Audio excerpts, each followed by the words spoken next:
Ang Syrian Hero Boy na video ay isa palang hoax.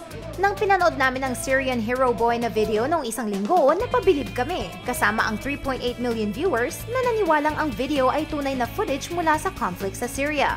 Nalaman namin itong linggo na ang video ay nakunan pala sa Malta kung saan ang maliit na batang lalaki at batang babae ay mga professional actors.